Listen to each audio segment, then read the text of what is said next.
الرحمن الرحیم السلام علیکم برادران اسلام، اللہ تبارک و تعالیٰ نے ہم سب پر ایک عظیم نعمت فرمایا ہے اور وہ نعمت جمعے کا ہے۔ نبی کریم صلی اللہ علیہ وسلم نے جمعے کی فضیلت بیان کرتے ہوئے ارشاد فرمایا، اور روایت حضرت سلمان رضی اللہ تعالیٰ عنہ مبارک نے روایت کی ہے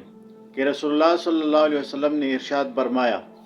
کہ جو شخص جمعے کو نہائے اور پاکی حاصل کرے، جس قدر ہو سکے پاکی حاصل کرے، اور تیل لگائے اپنے تیل یا اپنے گھر کی خوشبو سے، پھر نکلے مسجد کی طرف اور دو آدمیوں کے درمیان جدائی نہ کرے صفوں میں،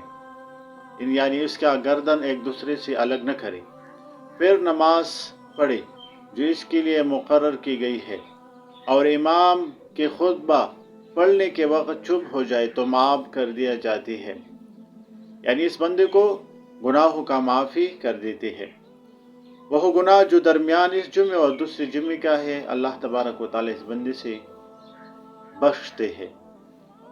معلوم ہوا جمعے کے دن اذان ہوتی ہی مسجد کی طرف جانا، اور یہ اذان پہلا اذان ہے نہ کہ دوسرا۔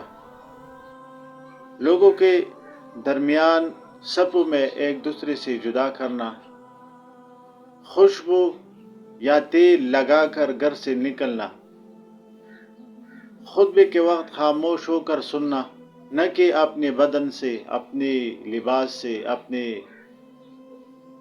داڑھی سے، سر سے لوح و لحاف کرنا،